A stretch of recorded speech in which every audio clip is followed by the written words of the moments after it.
what the purpose is about this entire project, it's not simply to raise class consciousness, but to win socialism. And obviously raising class consciousness is a critical part of that. But making sure that we have candidates that both understand that and are willing to put that forward at every which moment that they have, at every which opportunity that they're given.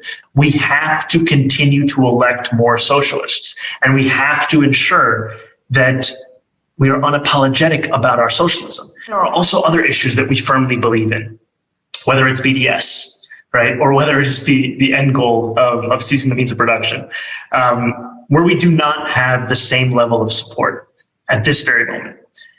And what I want to say is that it is critical that in the way that we organize, in the way that we set up our work and our priorities, that we do not leave any one issue for the other, that we do not meet a moment and only look at what people are ready for, but that we are doing both of these things in tandem, because it is critical for us to both meet people where they're at and to also organize for what is correct and for what is right, and to ensure that over time we can bring people to that issue. The ramifications of victory here is the difference between life and death for so many of our brothers. Do you like capitalism? No, I have many critiques of capitalism. And I think ultimately the definition for me of why I call myself a democratic socialist is the words of Dr. King decades ago. He said, call it democracy or call it democratic socialism. There must be a better distribution of wealth for all of God's children in this country. And that's what I'm focused on, is dignity and taking on income inequality. Wow. All right. Let me tell you something. Zohran Mamdani went on The View this week and proudly declared himself a democratic socialist. Now, the media is trying to soften that word. They add democratic like it's a spoonful of sugar to make the poison go down. But the truth is, socialism is just communism on training wheels. And history shows us what happens every single time socialism takes root. Christians suffer, the church shrinks, and government steps in as God by proxy. That's the danger we're facing, folks, and this is what we're talking about tonight. This, of course, is Christian Conservative, your trusted voice for bold, unfiltered news and analysis on the issues that matter most to Christian conservatives. I'm KJ, along with Michelle Talkington. How are you doing tonight, Michelle? Hey, I'm doing great. I missed you guys on Sunday. It's so strange in my routine knowing that, oh my goodness, it's my chatters. I'm excited to be back just to have this discussion. And so much goes on in 1 or 2 days. Oh my gosh. So I know. So much goes on, and we have so much to talk about tonight, and we are glad that you are back. Everybody missed you on Sunday. So we have so much to get to talk about. And folks, as you come in, please hit that like button. From faith and family to politics and culture, we tackle the hard truths and stand firm on biblical principles. So join us as we expose the lies, defend our values, and fight for truth in a world that desperately needs it. All right, we already have a super chatter tonight. Thank you so much, Kung Fu CJ, with the $2 super chat. We thank you so much. And as he gets us started. He said, "To God be the glory, ladies." Yes, indeed. All right. So we're going to get into this, folks. We have a treat for you tonight. We have a special guest with us. It's going to talk with us in the first top of the show about socialism. All right, we have Chad O. Jackson tonight. How are you doing, Chad? I'm well. How are you? We are doing well, so we are so excited to have you on with us tonight. As soon as we thought about this, I was like, we need to have you on because you've been doing such great work, particularly on communism, and you give a great Christian stance on your program here on YouTube. Can you just tell people what you have going on? Because I know you have a big project that you're working on, and please shout out your YouTube channel for the audience as well. Certainly, and thank you for thinking of me. I enjoyed the last time I was up in Baltimore, and I got to hang out with you and a couple of other folks up there. Yes. So yeah, we have a docu-series. It's a mini series coming out, and it actually premieres tomorrow, October 3rd, and it's called the MLK Project. Okay. And what it explores is the truth about who Martin Luther King really was. Of course, many folks believe, both on the right and the left, that King was this great moral leader, that he was a Christian pastor, and that all he wanted was racial equality. But the facts actually don't square with what we've been told.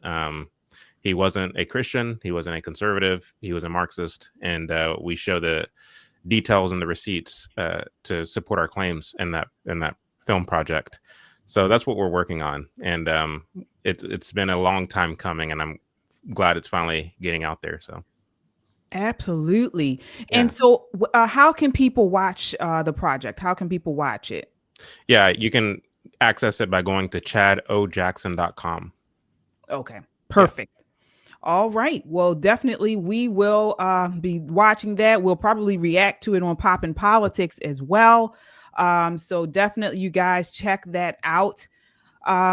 So let's get into this, because this is supposed to be a little different. You know, we're talking about Zohran Mamdani, and he is calling himself a democratic socialist. And he is, you know, claiming it's different than communist. So what do you think about that? How he's framing this, that he's not a communist, he's a democratic socialist. This is different. What are your thoughts there?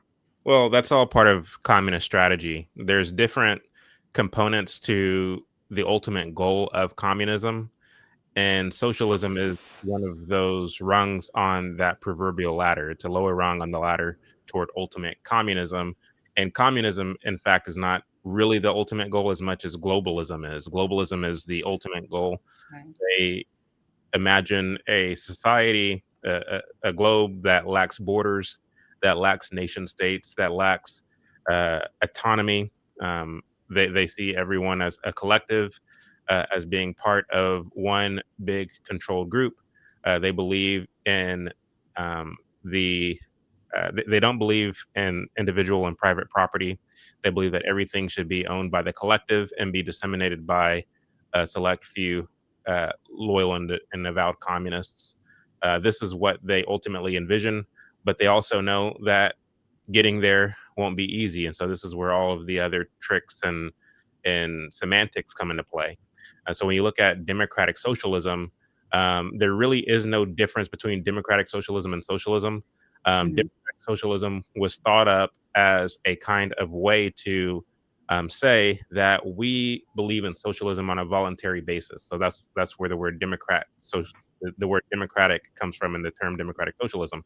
In other words, they believe that the more that they promote their ideas in the public square, the more that they, in a sense, expose the grievances of capitalism and of the free market economy, the more people would be willing to usher in socialism by way of the democratic process. So that's what democratic socialism is. And again, it's not the end goal. It's just a strategy to get to the end goal, which is communism.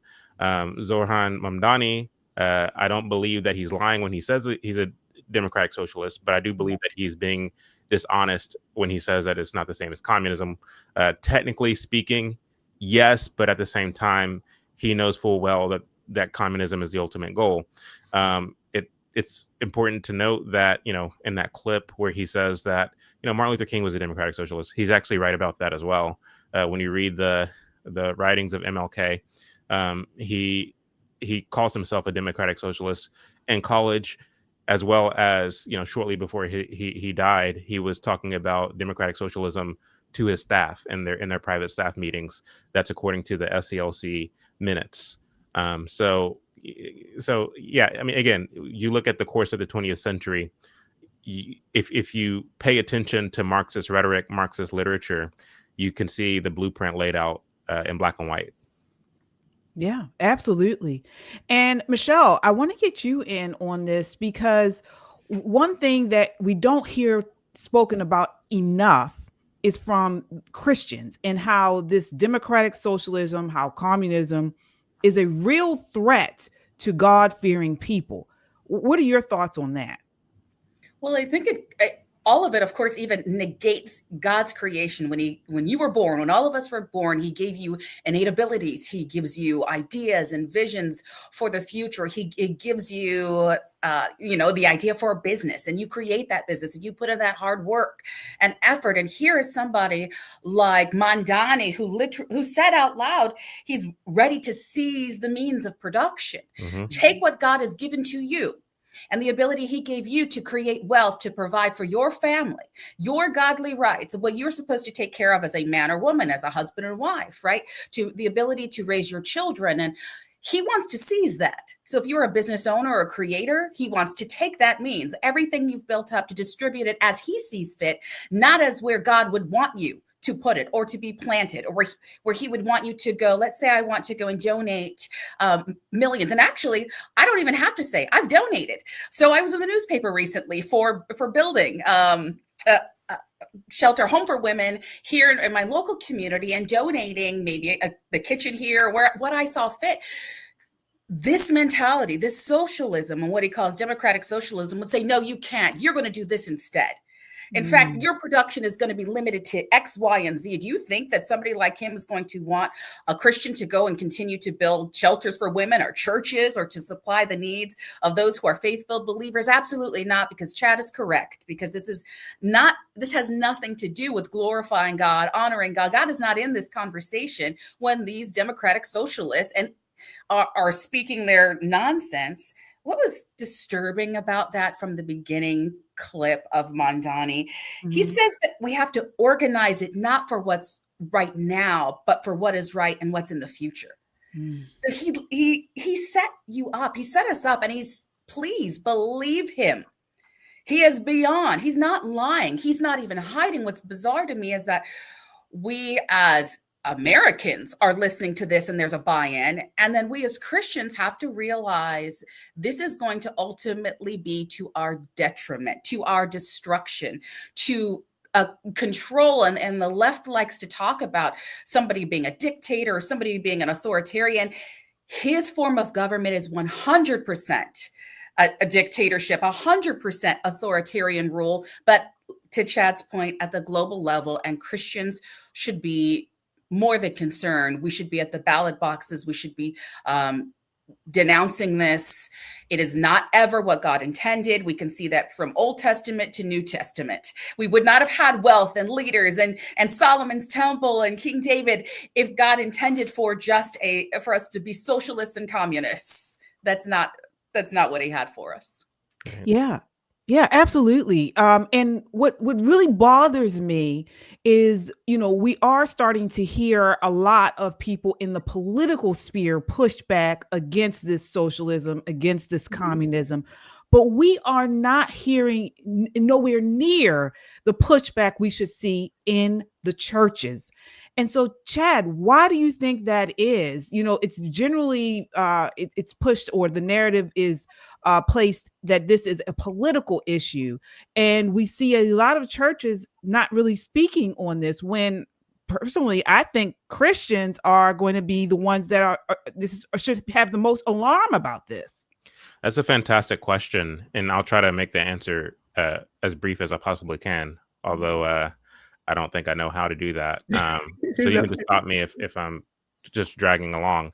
So what you're describing is a very deliberate and very intentional pursuit into the church, subversion of the church, so as to lull congregants and churchgoers into caping for Marxist ideology without realizing that's what they're actually doing. When you look at Karl Marx and Friedrich Engels, who popularized communism, they didn't start it, but they popularized it in the mid 1800s.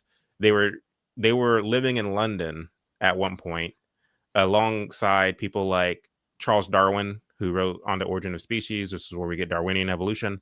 And there was also a contemporary that lived in London by the name of Charles Spurgeon. Charles Spurgeon was a fiery pastor of the gospel.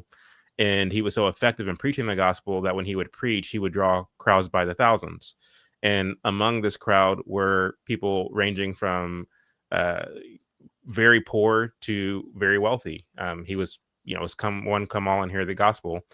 And this was to the chagrin of Marx and Engels. They didn't like the fact that their ideology was not able to spread as far as they would have liked it to in Europe, because here was Charles Spurgeon that was preaching a message of hope. He was preaching the gospel.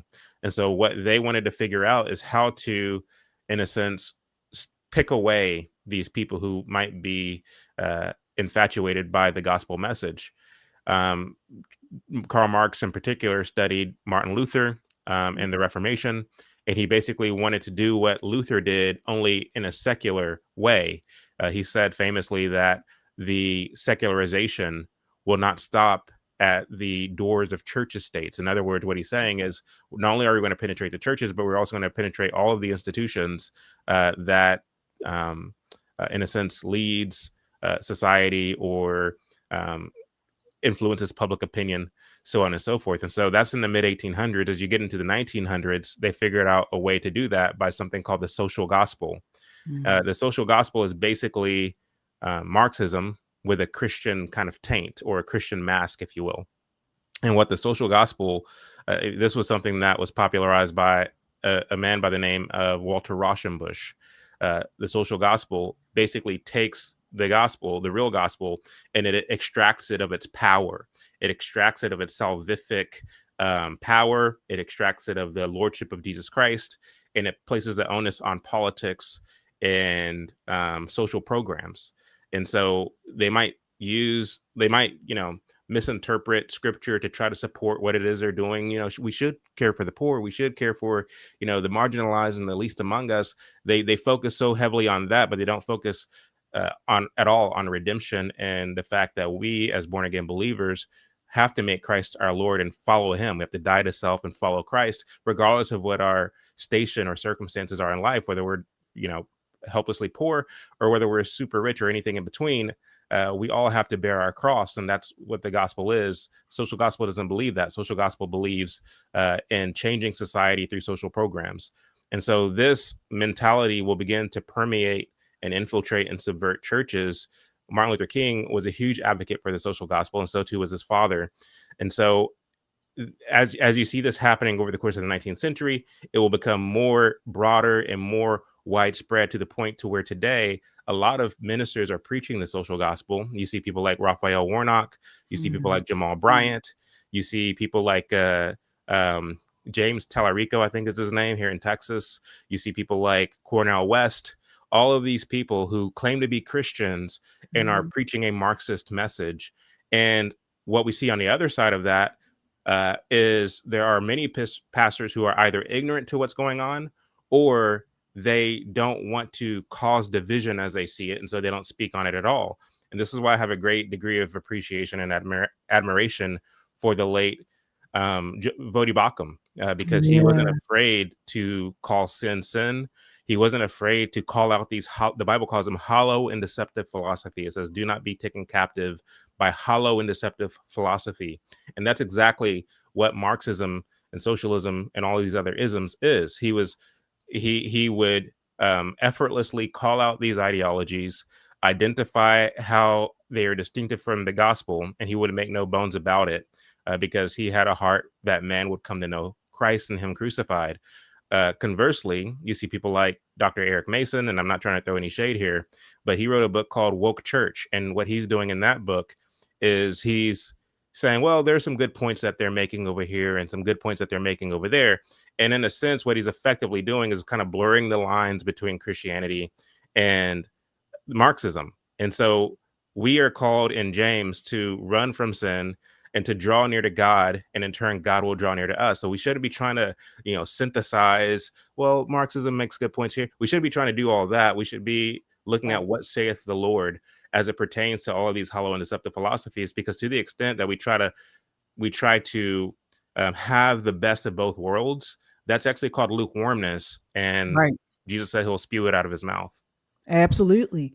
And another thing that you said that, firstly, when I started looking into this, I initially thought that communism came before socialism. But no, I mean, as far as my research is showing, it was socialism that came first.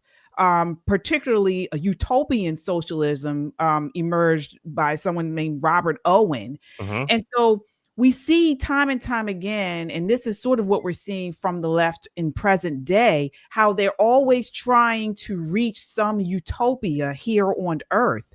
And Well, we so, also, not to cut you off, but we also see it like dating back even further than that. We see it in Oh, Genesis with the right. Tower of Babel, Mhm. when the ruler Nimrod commissioned the building of this tower that would pay homage to man, that would pay homage to self.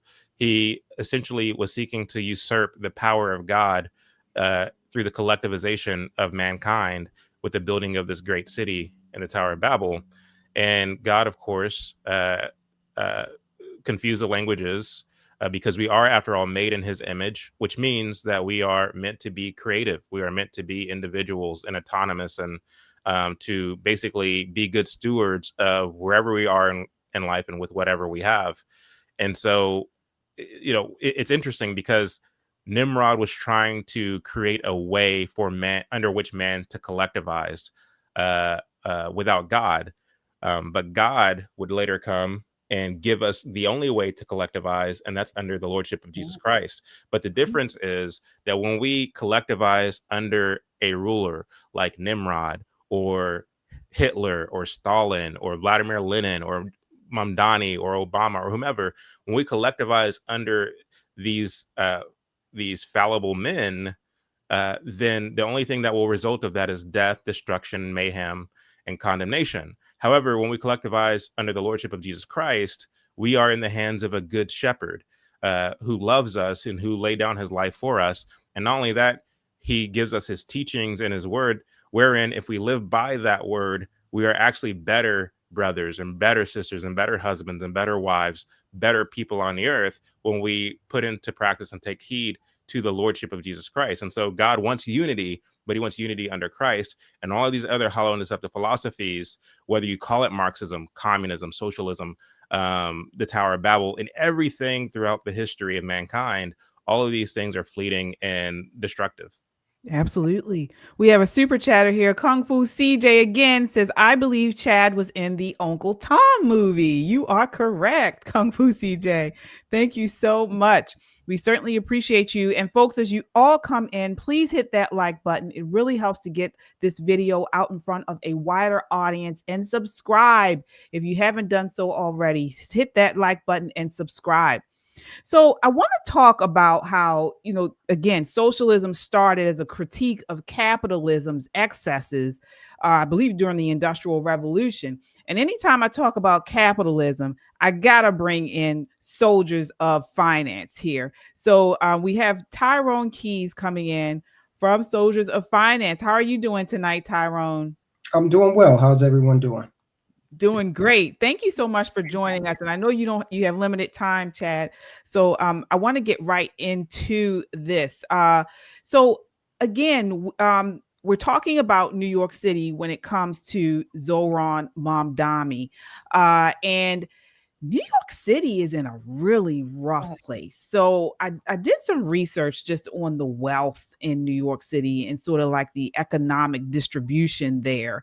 I mean, household income in New York City shows a brutal pyramid, 20% below $25,000. So these people are trapped in poverty cycles. The middle class is squeezed $50,000 to $100,000, and elites pulling in over $200,000. So it's the largest single bracket at 25% of households. I mean, there's a huge difference in income and wealth. I mean, when you even talk about wealth, there's none there. Well, at least none as far as the lower end of the scale. Half of New York City has under $50,000 net worth, while 10% holds 70% and more of the total net worth. So I'm saying all that to say, I do see New York City residents appeal to Mamdani because he is actually speaking to many of these things, or at least he's claiming to speak to a lot of this difference in wealth and so on and so forth. And so similarly, sort of almost like President Trump, where he was saying, okay, America first, he had this populist narrative that he was pushing. this Zohran is also actually doing it too, but on a different end of the spectrum.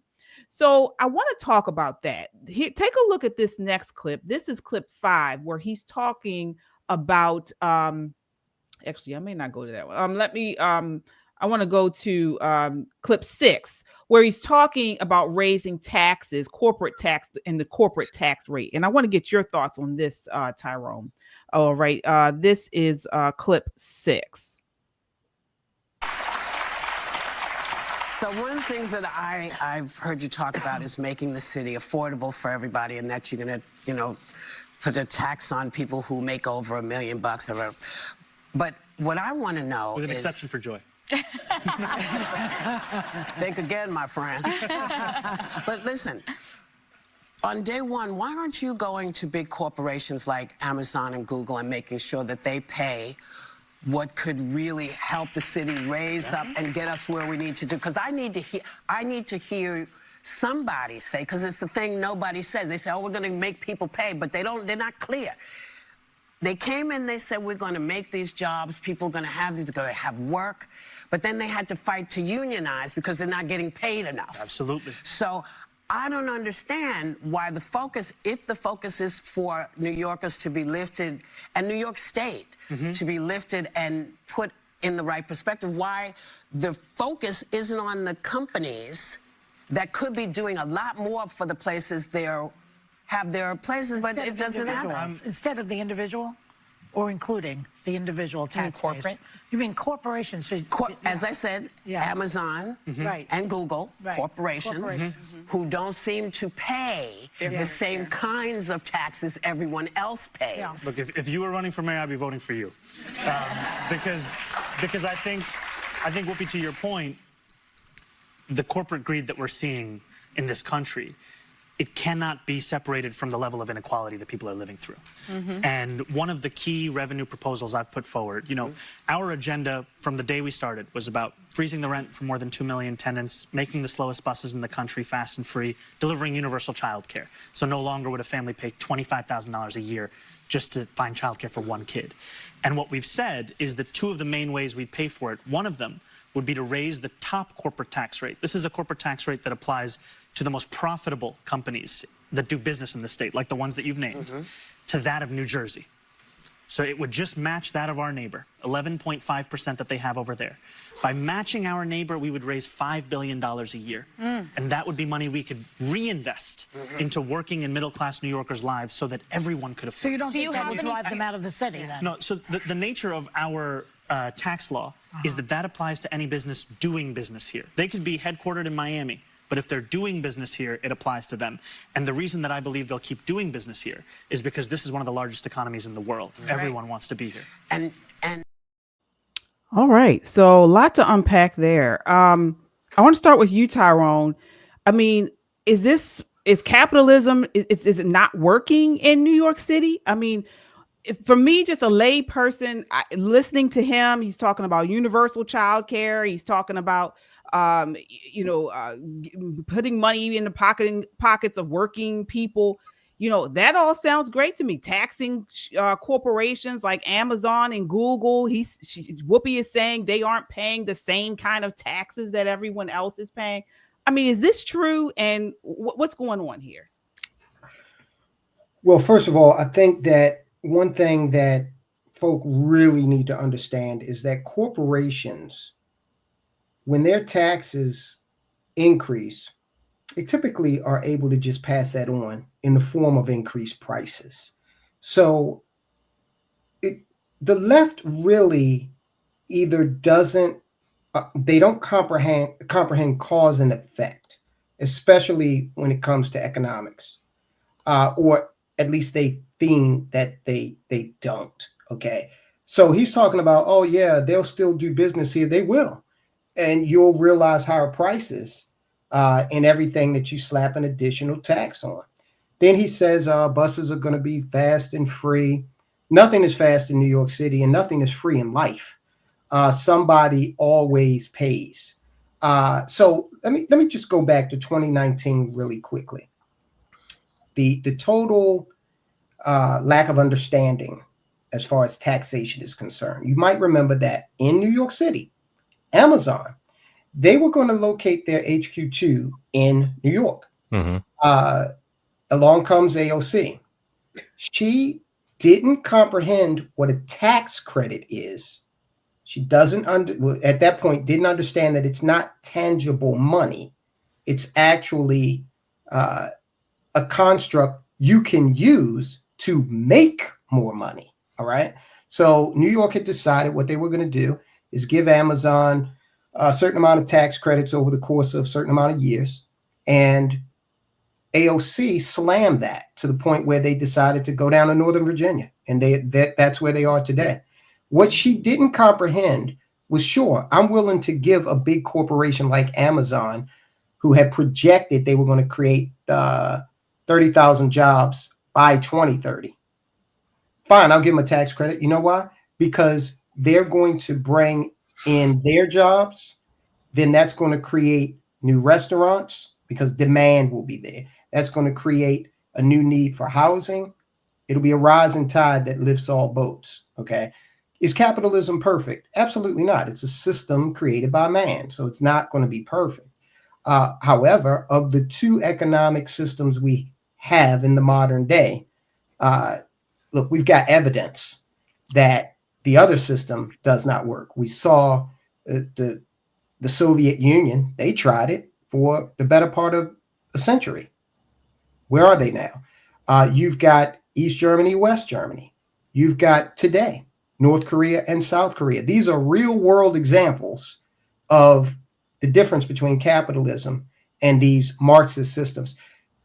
Anyone can do this right now or after Christian conservative. Pull up on your computer, just Google Korean Peninsula satellite photo at night, and you will see the power of capitalism in real time, because South Korea, just below the parallel, will be lit up like a Christmas tree. And then above that, you even at night, you know where North Korea is, because there's only one bright spot, and that's Pyongyang, where Kim Jong-un lives. Wow. The rest of the country is pitch black. Yep. Okay. So what the last thing I'll say is Democrats need poverty. They need it, because if they spoke in terms of lifting people to their full economic potential, they wouldn't have a party. Democrats speak in minimums, minimum wage, low income housing.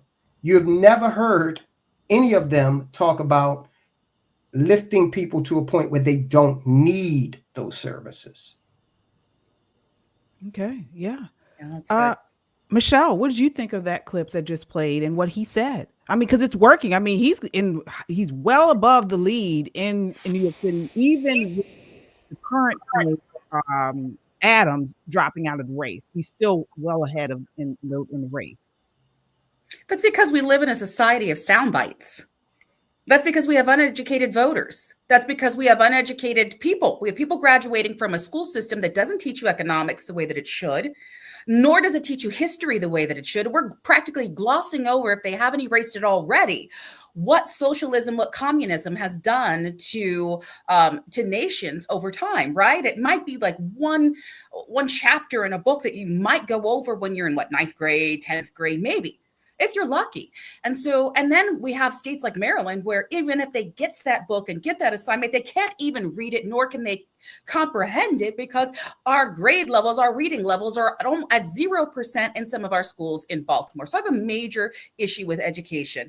And those voters like what sounds good to their itching ears, but it's utterly ridiculous. First, to listen to Whoopi Goldberg is utterly ridiculous on anything she has to say with wealth or money management. Smoking from a woman who's so black and has been so, taken advantage of, and it's just so hard for her to be a multimillionaire. Sit down and shut up, Whoopi, at this point, because you are not the one. And the same with Mamdani. Is he going to ask for his mom to give up her home or to subsidize some of her wealth? We're talking about a rich boy from a family that built up their wealth and thrived off of capitalism because they're of their creative ideas. And here he is speaking to this group who's looking for somebody who's shiny. The shiny new toy comes up with great words and this great idea. And you know what? With his idea, they're going to keep doing business here because we're the greatest, because everybody wants to be here. They do until they don't. They will until they won't. And why don't you go ahead and ask Gavin Newsom in California, what happens when companies who are worth billions, if not trillions of dollars decide they're up and done and they're tired of you? Guess what they will do? They will pick up and create a new New York, which means they will relocate and create a new state that brings us businesses there. And the people ultimately suffer because of this notion that somehow we're going to force a business to do what you want. The business created the business. For me, I'm a construction owner. I created this business that you see behind me. The idea that and I love my employees, so this is just an example, that they would come in and the customers would say, you're going to do what we say. You're going to build where we say, and you're going to charge us what we say because that's just what you're going to do. That's not how the market works. That's not how you incentivize people like me to lower my prices. It does just the opposite. In fact, Maryland is doing that to me right now. The taxes are so high. It's so bad for business owners that I've already getting my licenses for building in other states because I'm looking at what other states can I do much better in with better profit margins and have a great workforce and keep my employees happy and my customers happy. That's what we do. He is a liar. And it's just disturbing. And if we don't educate folks on what really happens, we're going to be in trouble, not just for this generation, but for Mamdani's own words. He is planning a long game for another generation to fall victim to communism. Yeah, absolutely. But I got to ask chat. So what about these people in New York City who are living below the poverty line and they are saying capitalism is not working for me? Yeah, I mean, the fact is, people like Mamdani are appealing to that part of human nature that wants a quick fix. That doesn't necessarily have to explain the details, but so long as they sloganeer and so long as they go on the campaign trail and have a nice smile on their face, that's what it is that they're trying to appeal to. And both points made by Tyrone and Michelle really have my wheels turning here. The fact is, because Michelle is absolutely right, that whenever these kind of laws and regulations are imposed, whether it be in a city or a state, thankfully for now you have the freedom to roll up and plant elsewhere. And this goes back to what I was talking about earlier in the show, which is they have a global agenda. Because they actually don't like the fact that you have that freedom to roll up and go elsewhere. They don't want the restrictions of borders. They want to. They don't want for there to be anywhere to run and hide when it comes to the implementation of their policies. When it comes to this whole notion of on the campaign trail talking about the wealthy are not paying their fair share, they're essentially creating a boogeyman out of the corporations and out of those who are wealthy. And before I continue on that point, it's interesting because I think Michelle's absolutely right that, to ask the question, is he going to impose these tax codes on his own mother? I mean, we know that he joked in that little segment there that, except for Joy. Right. And of course that was a joke. However, behind every joke, there's a sliver of truth. And this is exactly what happens with communists. That they impose their regulations and rules on the masses, but of course their own people get a pass. We see examples of this throughout the Soviet Union, and even now they're in Russia, where they have designated highways for those who are part of the elite, and everybody else has to sit in traffic all day. And so, this is kind of par for the course as far as that's concerned. But yeah, this whole idea of we're going to tax the rich, when they say that, again, they're appealing to ignorance. They're appealing to the fact that people, by and large, don't know how money works. They don't know that corporations, they do more for society than just paying taxes. When you're talking about job creation, where you're talking about a whole bevy of other things, they actually do a lot more good than they do harm. And if we were to impose the desires of people like Mamdani and other socialists, it actually would bode very badly for society, And people will wonder why, like what happened, and then of course you find the next boogeyman to blame, and the cycle continues. It is unless and until people begin to pay attention to shows like this and understand what's really at play, that you will begin to, in a sense, take back the constitutional republic, because the reality of it all is that we have their playbook. I remember when I was in high school, I was a athlete. I played running back for our football team, and there was a huge scandal at the time because one of our rivals, it was found out that their coach would go and basically find a way to get the playbooks for the other teams. And obviously the whole concept of that is, to the extent that you understand the other team's playbook, you can better develop a plan to beat them. We have the playbook of the Marxists. It was written well over the course of the 20th century and the 19th century. We know what their end goal is. We know what their strategies and their tactics are.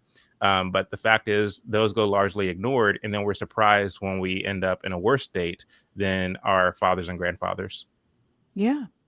And, we know that, as you mentioned, their tactics, many of them are they try to pit business against working class. But one thing we're starting to see more of is the racialization of everything in society. And even Mamdani, in this next clip, he is talking about race as far as taxation. He has it listed on his website. Take a look at this next clip. This is clip 5.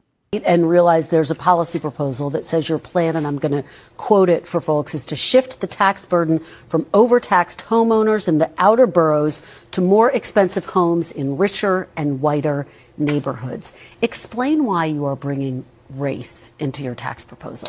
That is just a description of what we see right now. It's not driven by race. It's more of an assessment of what neighborhoods are being undertaxed versus overtaxed. So no plans to change that language on your website. The focus here is to actually ensure a fair property tax system, and that the use of that language is just an assessment of the neighborhood. From each according to their ability to each according to their need. Classic socialism. Yeah. I mean, and the idea, I don't understand how anyone would vote for this guy when he's racializing everything. And we've seen the racial idolatry. We talked about this on here before. This has gone up tenfold. But why is this always a component in these communist, socialist, Marxist narratives, this whole racial component? And what do you feel, Chad, is the best way to oppose that, to stand up against that? It's difficult because the reality is, as part of cultural Marxism, is this notion of the oppressor-oppressed paradigm. There has to always be marginalized people. This goes back to the point that Tyrone so eloquently made about needing the poor. Because to the extent that you have the poor, you can always blame the wealthy. To the extent that you have the black, you can always, blame the white. To the extent that you have this, you can always blame that. And the idea is divide and conquer. The idea is to so agitate the masses to get them at each other's throat and to, in a sense, cause unrest. And in the fallout of that unrest, people, as we always do, will call for overhaul, will call for federal overhaul, for government overhaul, for the government to come in and to try to make things right and to bring back a sense of normalcy. And in that process of bringing back a sense of normalcy, you have a bevy of legislations and policies that expands government power and that suppresses individual liberty. And so, yeah, I mean, to the extent that you are getting along with your neighbor, that you don't see them as a threat or someone who's trying to take advantage of you, you're more likely to be cordial and to work alongside your neighbor, irrespective of what the incomes are of the two individuals. However, if you have this kind of nagging, agitative, kind of pervasive campaign that's going on, and we see it at every level, we see it in the institutions, we see it in public education. I mean, I remember I was born in 1990, and in primary and secondary education, if I go back and look at those textbooks, which a lot of them I still have, you can see this kind of subtle oppressor-oppressed paradigm being indoctrinated into the youth. You see it in entertainment. I mean, you can listen to the music, watch the movies. You see this kind of storytelling that's meant to instill a sense of bitterness in the masses. You see it from politicians, both on the right and the left, who are always kind of paying fodder to this oppressor-oppressed paradigm. So basically what I'm trying to say, it's a very pervasive thing, which leads to your second question, which is how do you fight against it? I don't know that you do it in one fell swoop. I don't know if there's a way to do that. I think that the least you could do is to educate. I have a platform, you have a platform, and we can try our very best to educate. I mean, I know when I started talking publicly, I only had a handful of people who would listen to me, and it seems like the numbers are increasing year by year. So people want to hear it. But I think in the same way that it took generations to get to where we currently are, it's going to take generations to try to turn the tide, as it were. We'll never be a perfect society on this side of heaven, but we do have an obligation to subdue the earth and to influence for good. And so I think that we just stay faithful and remain on this trajectory that we're currently on. Yeah, absolutely. Soldiers of Finance, Tyrone, what do you expect, or what do you think is going to happen if and when Mamdani gets elected? What will New York City look like in 5 years, 4 years? First, let me say, to pretty much exemplify what Chad was saying about how the communists set themselves apart, the Politburo, okay, you have them and then you have everybody else. Mamdani exhibits that. He has acreage in Uganda. He owns it. Yet Uganda is one of the leading nations for child homelessness. Okay. So if he practiced in Uganda what he preaches here, then why isn't his land? And it's bare acreage. It's nothing being done with it. Okay. Maybe it's just appreciating in value. But why isn't he putting those principles of an aversion to property ownership? Why isn't he putting that to work in Uganda with his land? Okay. And I think we all know why, because he's very duplicitous, and even his countenance is serpent-like. Yeah. But in terms of what 5 years may look like, actually, I've often thought maybe we need Mamdani. Okay. Maybe we need him from the standpoint of going up there and doing all the things that he wants to do to show the rest of America what this looks like in practice. Okay. Maybe we need for-profit grocery stores, which the margin on a grocery store is like 2.2%. Okay. After taxes. They're thin margins in the grocery business. So yeah, maybe we do need New Yorkers who are foodies, right? Maybe we need them to walk into these government-owned grocery stores where when you used to watch the footage from the USSR, you had the babushkas huddled around 5 onions, 3 of which were rotten. Maybe New York needs that. Maybe the rest of America needs to see that in order to reject what is essentially a very evil ideology. We haven't even touched on, we talked a lot about the economics of it and the ideological principles of it, but we haven't really touched on the amount of people who died, okay, in regime, in Stalin's regime, in Pol Pot's regime, in Mao's regime, okay? So it is verifiably a very evil ideology. So I'm still hopeful that they will make another choice, but they're in a position where no choice. I mean, you're in a hell of a mess when Andrew Cuomo is the better bet. Yes. Yeah, Michelle, we've talked about this on here before. So we have this class warfare. We have them pitting, this racial idolatry and this racial warfare.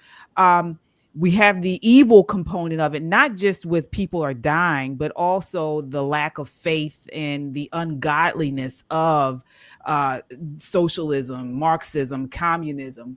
So the one thing to me that can push back against this is that we are all daughters and sons of the kingdom, one kingdom under God. What are your thoughts on that? How can we as Christians, as Bible believers, start to push back against this evil that we're seeing flourish? Or is this just a sign of the times? Well, there's a lot of signs going on with the times right now, so I'm not going to discount or discredit that. That's the season that we're in biblically. That's a whole nother conversation. But to Chad's point, I like that you said essentially there's always going to have to be a boogeyman, because socialism and communism will fail. It's not, there's no other option. It fails. It is an abject failure.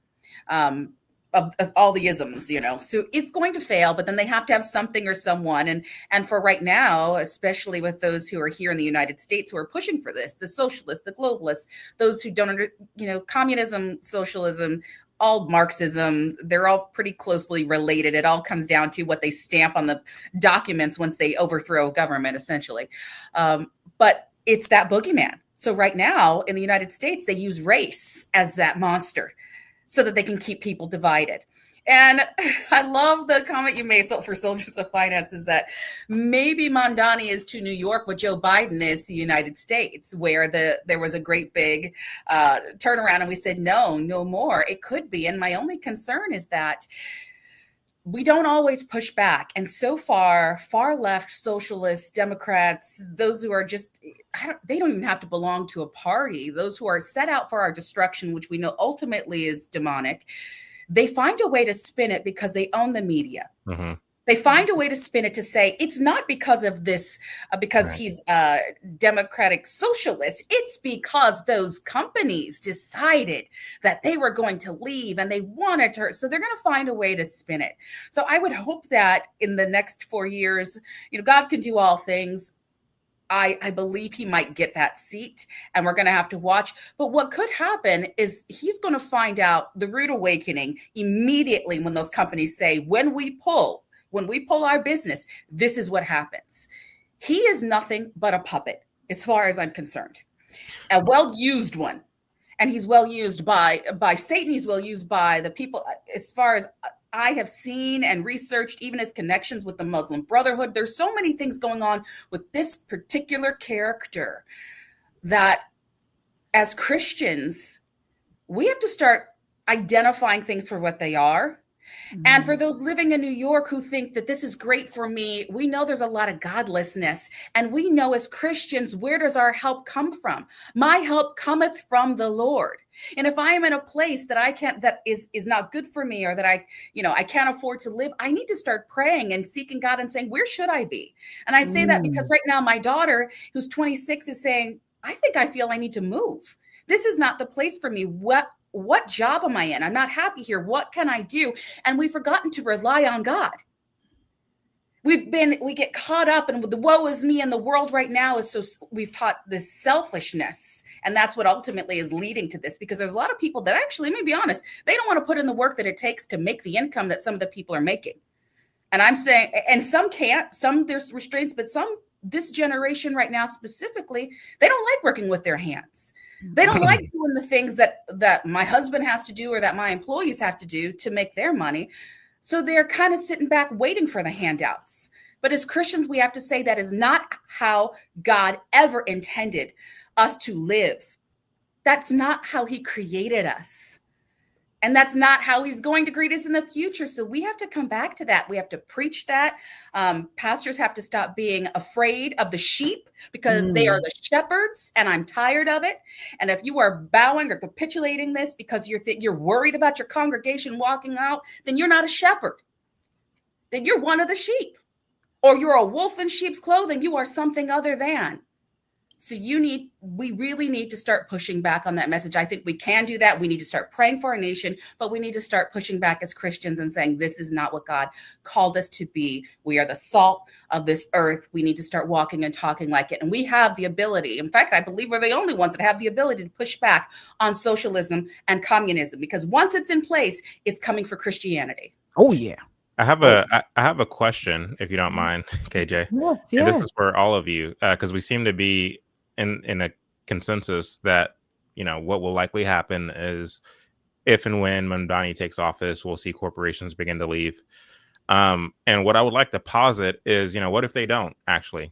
And the only reason I ask that question is because, you see organizations like the World Economic Forum, who, for all intents and purposes, share the views of Mamdani. And what they're doing is actually quite interesting insofar that they are getting corporations and governments to buy in to their vision. And I can see an incentive for a corporation to stay put in the implementation of these policies if they believe that they will have some kind of stake in the kind of governmental authority of how that is ran. They're fine with kind of taking a hit as far as taxes are concerned, but they get the kind of prestige of having power to some degree. So I guess my question for you all is, what are your thoughts on that? Tyrone, I'd love to hear your response there. You're You're muted, Tyrone. Sorry about that. Good question. I believe that the larger corporations will do just as you suggest, and as Michelle has suggested as well, stay put. They're insulated with billions of dollars. Again, they have a easier ability to pass fee and tax increases on to the customer, much more so than a mid-cap or small cap company. Now, the other thing is we're dealing with New York City, which is a lot of people, but it's a finite geographic area. So we're going to be looking at a little petri dish in terms of his actual impact. Now, you may see, Hochul has done things like this commuter tax and other things. Like, to the extent that they keep doing things like that, I would predict that you would see a flight of the mid-cap businesses, small cap businesses that have to move around the city to serve their clientele. Okay.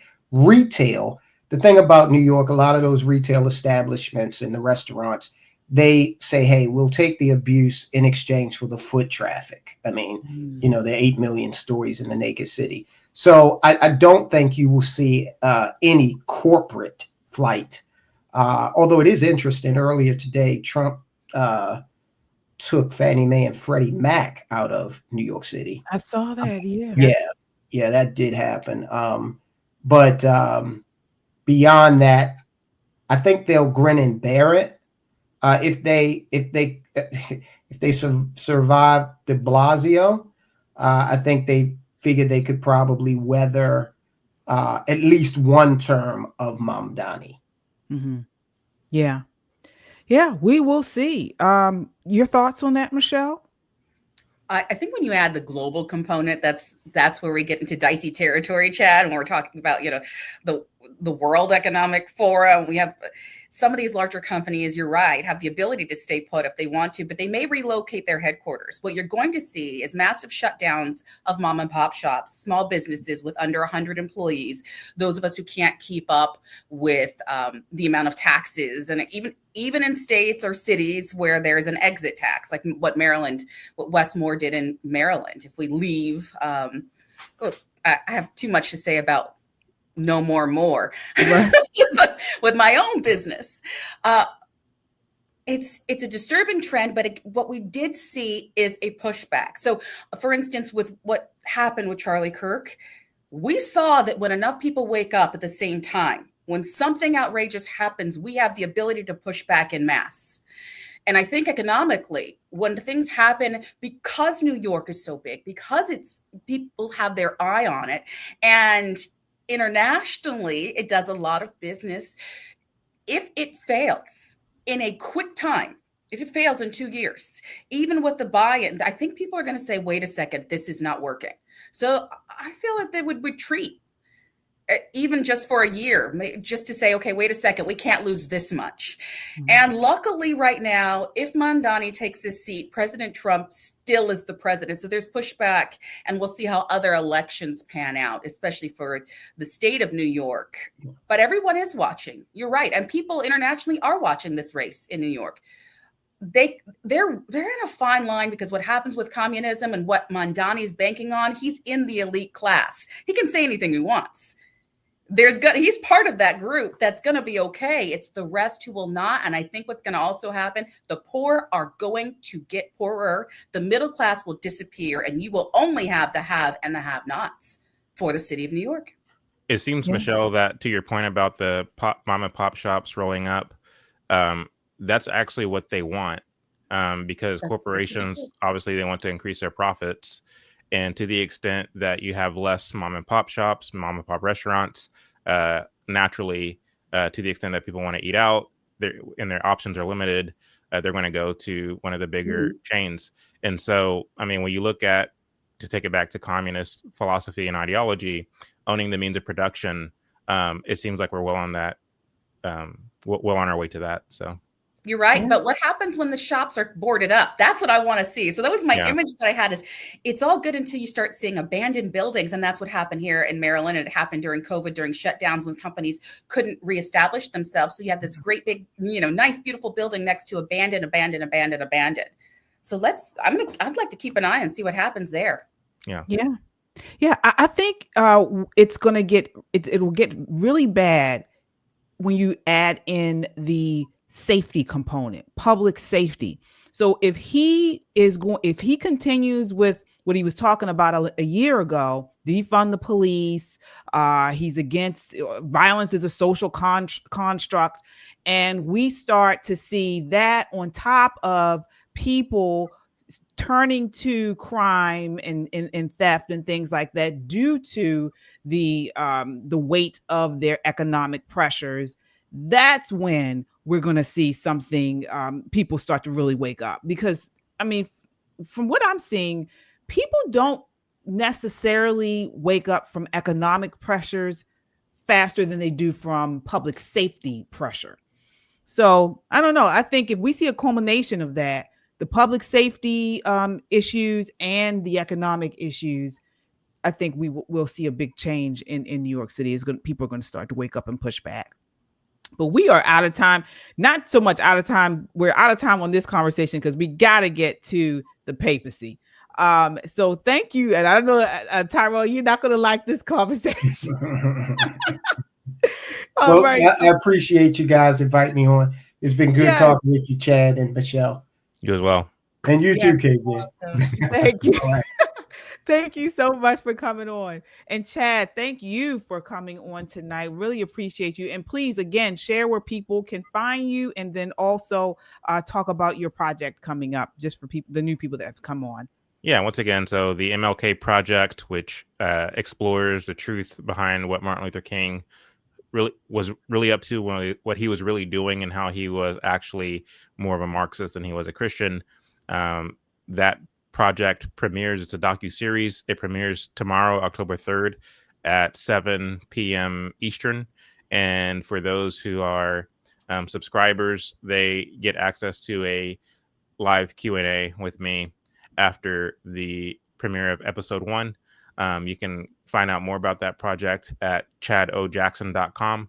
And you can follow me on, I think, Instagram, X, and YouTube at chadojackson.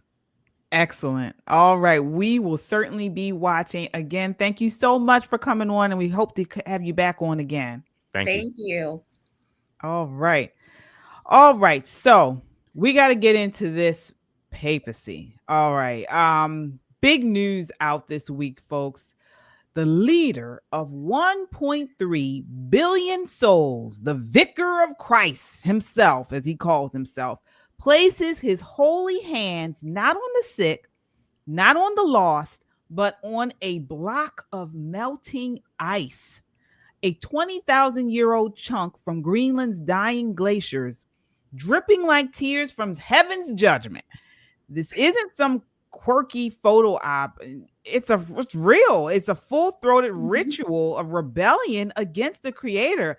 Folks, take a look at this clip.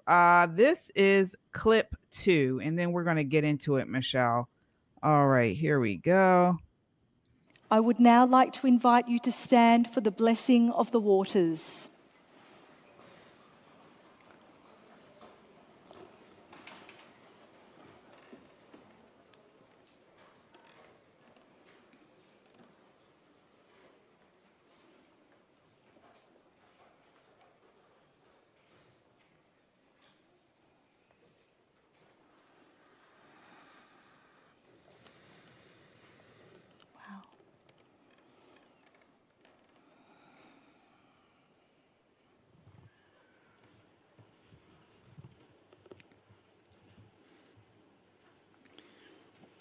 Lord of life, bless this water. May it awaken our hearts, cleanse our indifference, soothe our grief, and renew our hope through Christ our Lord. Amen. Lord, bless this assembly, this conference. May the dialogue we engage in contain respect for all gathered here and the entire earth community. May we work towards a flourishing of all creation, held in being by our Creator, through Christ our Lord. Creation awaits our conversion. We commit to raising hope and to continuing to unfold a river of hope. We move from tears to hope, from grief to action. Let us speak our pledges. Each help us to unfold this river of hope. After each pledge, we invite you to sing the refrain, Laudate si, mi Signor, con tutte le tue creature.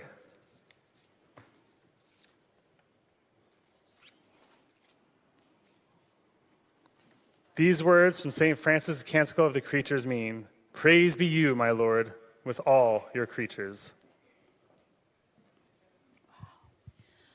Laudato si, mi Signore, con tutte le tue creature. Laudato si, mi Signore, con tutte. All your creatures. Oh my gosh. All right, before we get into this, I want to acknowledge our super chatters. Sorry I'm late on this, folks. All right, so we have here Kung Fu CJ. The U.S. tried this 300 years ago. The average age for a man was 35. Midlife crisis was at 17 years old. All right, Kung Fu CJ, commenting on the last segment. Thank you so much. All right, so before I get you in on this, Michelle, just want to explain to you guys who may be confused. We're confused and we know what actually is going on here. So yesterday at the Vatican's Raising Hope for Climate Justice, this is what they're doing, folks. This is what we're talking about, this globalism. We did a whole series on Catholicism. This is right in there with it. They had a love fest marking the 10th anniversary of Pope Francis's Eco Manifesto, Laudato Si. Pope Leo XIV didn't just speak on global warming. He blessed the ice like it was the Ark of the Covenant. Lord of life, bless this water, renew our hope, is what he read in the prayer. He didn't even pray from the heart. I thought that was kind of weird. He was reading something. So I don't know. So again, while Hollywood has-beens like Arnold Schwarzenegger was there, and some blue-tarp waving activists turned the stage into some pagan powwow. I mean, this was so weird. All right, so I want to get you in. I want to get your thoughts on this, Michelle. And can you break this down before the ice melts? Pun intended. What did you think of this? I don't think I can. And Kung Fu CJ, thank you for your $2 chat that said Michelle is on fire tonight. Yeah. Guys, I just came from a conference where I am just done. You ever get to the point where you're just done? Right. So, and I never did really hold back, but at this point, you have to use the most plain language you can and call everything out, because this is crazy. And this, Kate, I would not have believed it. I would have thought this is some televised stunt. It actually looks like a bad movie. It looks like a bad clip, a bad scene from a movie that I would have waited till it came on television and watched it through the commercials on TNT. I wouldn't even have watched it on Amazon. No, it's disturbing. And I was thinking blessing of the waters. I mean, I'm not opposed to the blessing of the waters. I thought I know there's a blessing of the boats. I know that we pray over a lot of things. And I know that you bless the water before communion. There's a lot of things. There's a lot of traditions where there's blessing of the waters, but this was not one. This is not one that I saw coming. I was in complete shock. And it is bizarre. It looked like a pagan ritual. You're right. And if you guys listen and watch the whole clip, you can go and look at it. Arnold Schwarzenegger there, and they keep singing the song, which of course, great. Praise to you, O Lord, with all of your creations. I'm glad that they were praising God, but this did not seem like it was worship to Jesus. It didn't seem like they were praising God. And my issue with this entire ceremony and the things that were said, the Pope referenced the entire Earth community. It was bizarre, hippie, this Mother Earth, and they have this brother or sister moon and brother or sister sun. I'm not sure what it is, nor do I care to, because God created all things, right? In the beginning was the Word, and the Word was with God, and the Word was God. And we can go through all of the levels and God's steps in making creation from darkness and separating the light and the dark. And he called them good. And I have to have faith that God will always take care of Earth. This is his. The Earth is God's and everything in it. And so that's why I never bought into climate change, because things change, yes. Does temperature change? Absolutely. But what God has on this earth has changed. We're not walking around with dinosaurs for a reason, because we weren't supposed to. And even if we did back then, they're not here now because God allowed it. So as temperature changes, that doesn't mean, and if we go back to all these climate alarmists, they've been wrong 100% of the time. Even that glacier that they had that big old lit up from that piece of rock, that glacier, that ice, it should not exist, right? By all accounts, by all the globalists and all of those who are afraid of climate change, it should already be completely melted. The polar ice caps should be completely gone. Half of the outskirts of the world should be flooded right now. I just can't buy into it. I don't know why he did that. And what really bothered me, another woman talking about creative energy, divine, instead of divine inspiration. So this was just, it seemed ungodly to me. It seemed cultish to me. It was beyond bizarre. Like I said, a really bad movie that I hope to never watch again. I would be interested. Sound off in the chat. What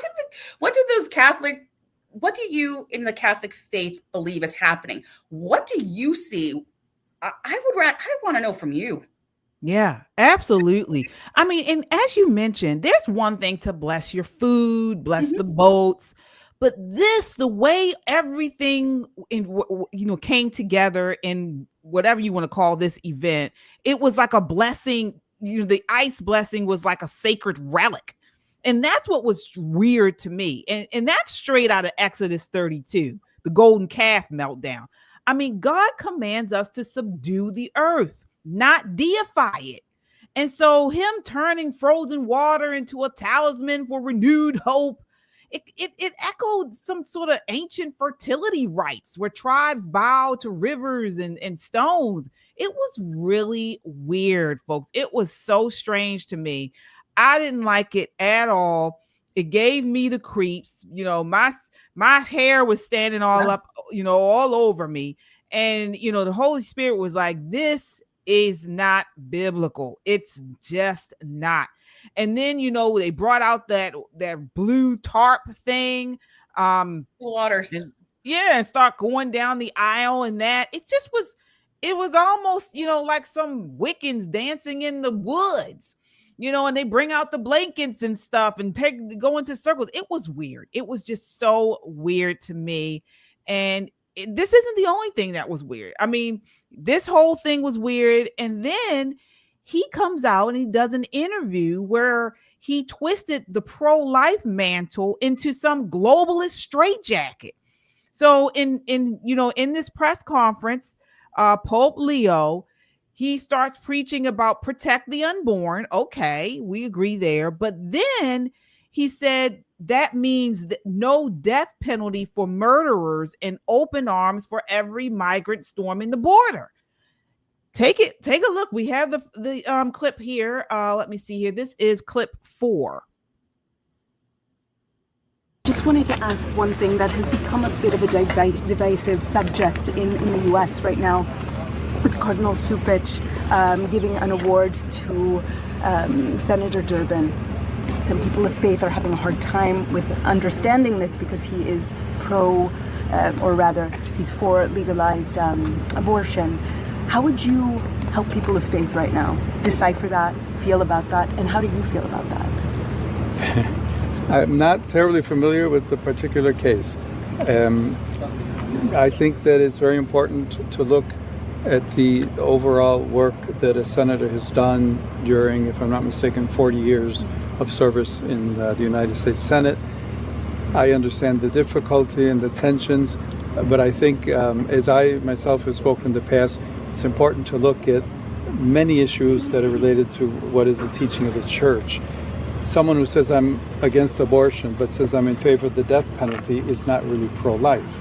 So someone who says that I'm against abortion but I'm in agreement with the inhuman treatment of immigrants who are in the United States, I don't know if that's pro-life. So they're very complex issues. I don't know if anyone has all the truth on them, but I would ask first and foremost that there be greater respect for one another and that we search together both as human beings, in that case as American citizens or citizens of the state of Illinois, as well as Catholics, to say we need to really look closely at all of these ethical issues and to find the way forward as church. Church teaching on each one of those issues is very clear. Thank you very much. All right. So, Michelle, what did you think about his statement there? I think he should have just left it at, I'm not very familiar with that case, and walked away. This is where you get counsel. This is where you seek God, first off. And of course, with his position, he was speaking from the position of the ultimate authority within the Catholic faith.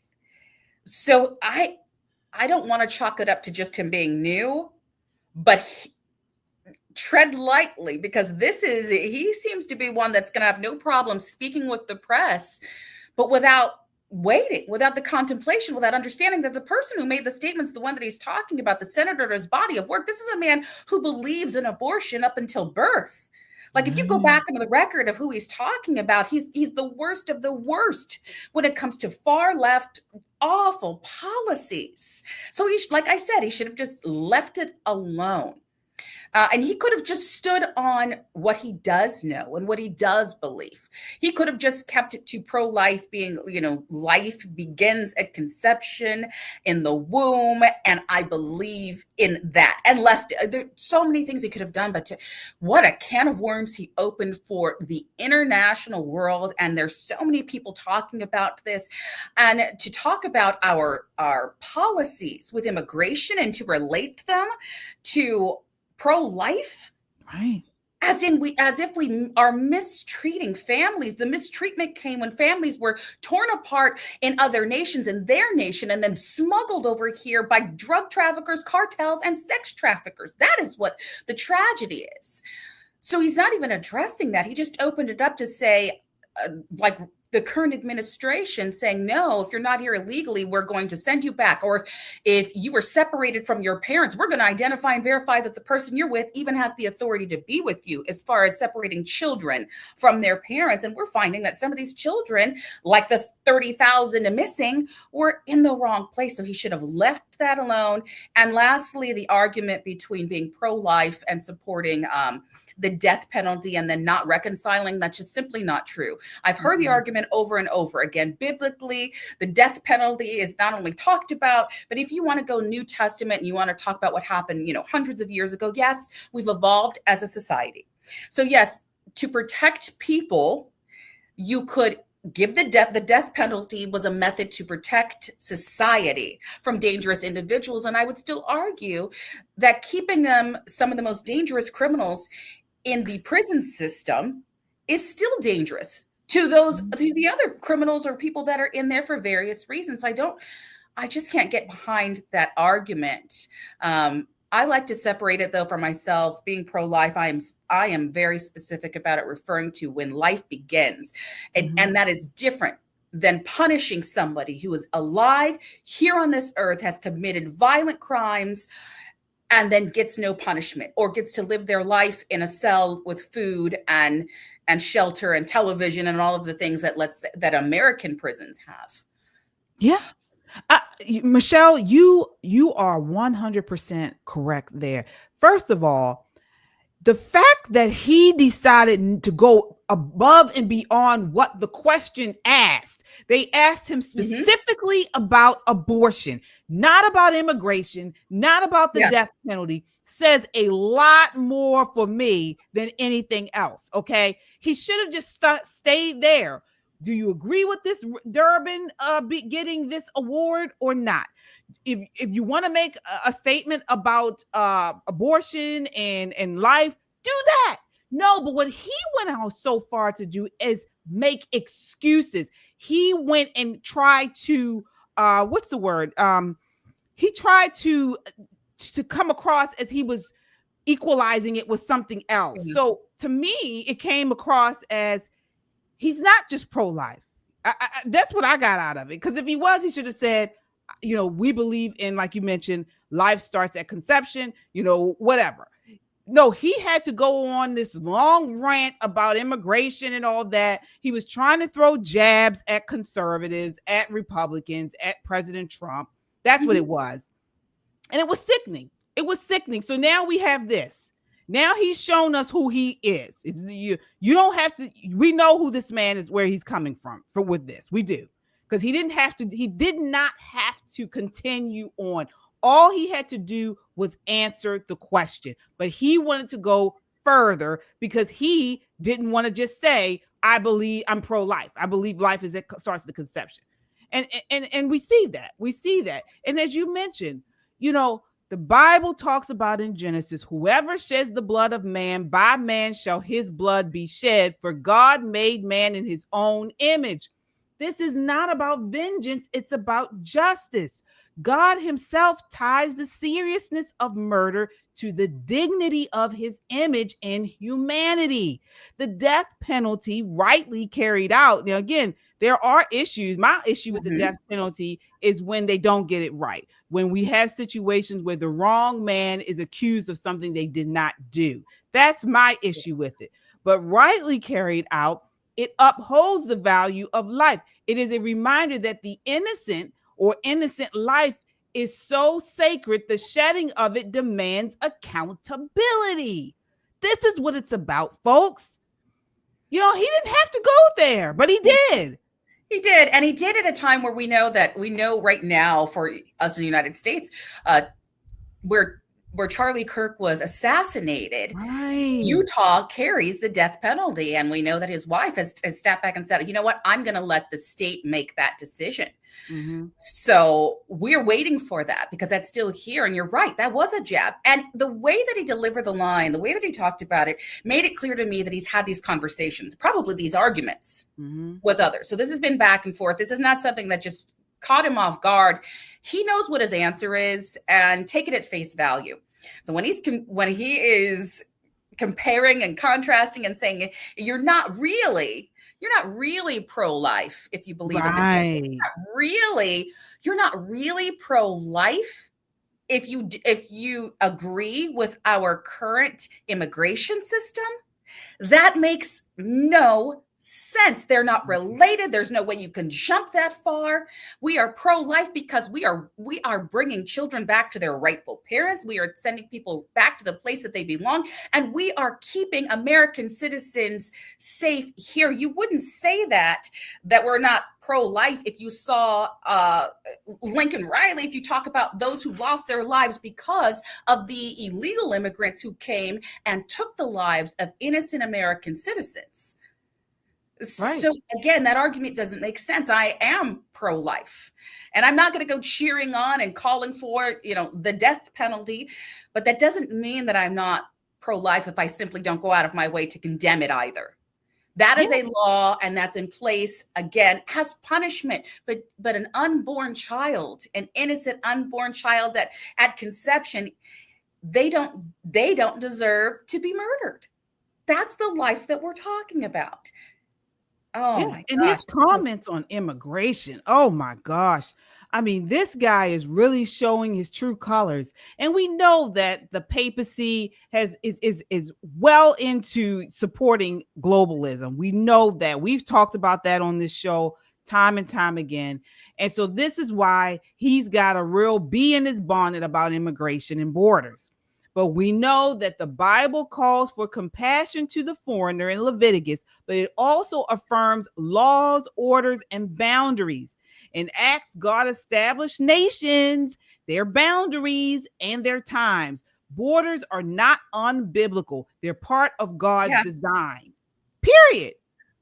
And I mean, the Bible talks about the armies that are there around to protect the borders, and all of the wars and battles that have occurred in the Old Testament and the New Testament. It's just incredible to me how many of us do not read the word, or we take it as some kind of fictional story, or we like to relate the Bible to what we see in the movies. I'm like, guys, this is real. What happened in this book, it is true. It is real. It is what God not only said, but he commanded his leaders to behave a certain way and to lead the armies a certain way, or to wait and to shout. So God was the ultimate commander in chief of the armies that he allowed to have here, and the borders that he allowed to be created here on this earth.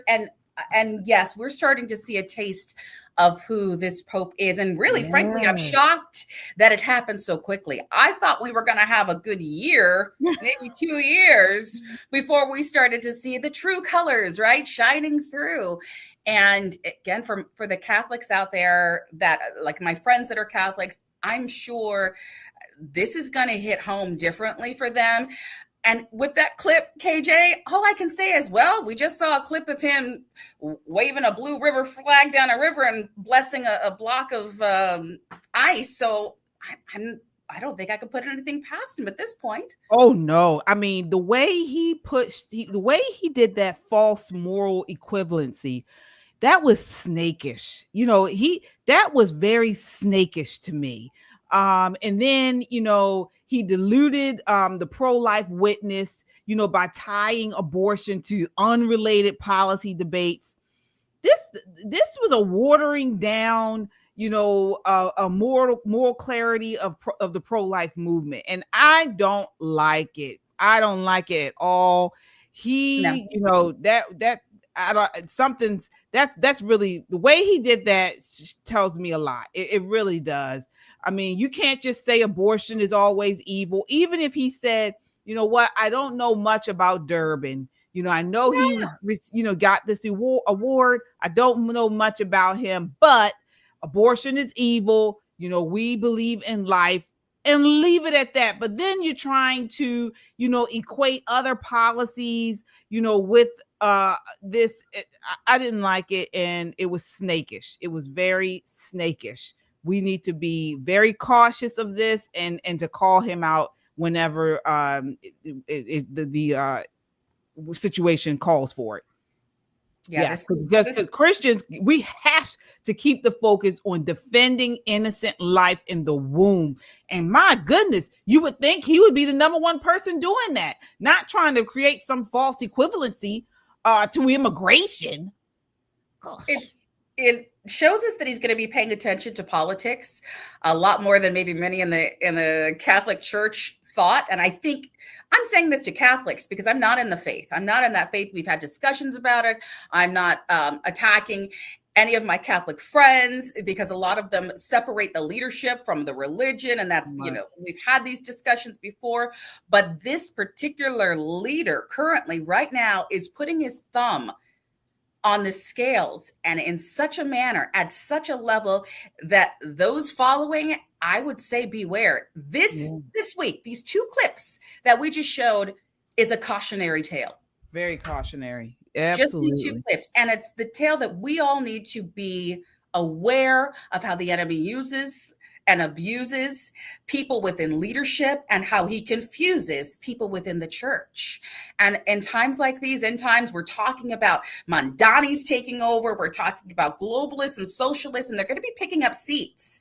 We have radical, as far as I'm concerned, Islamists that have positions of power in our Congress because of the way that they sympathize. You got Ilhan Omar, and what she says and the things that she does clearly shows who she is. So we have all of this happening, and then we have the leadership talking about the leader of what you said, over 1 billion people, to start coming down on our immigration policies here in the United States. Yeah. That's dangerous. It shows where we're heading. And I just keep praying. Pray where you need to be. Pray for your leaders, but pay attention to who you are allowing to lead you.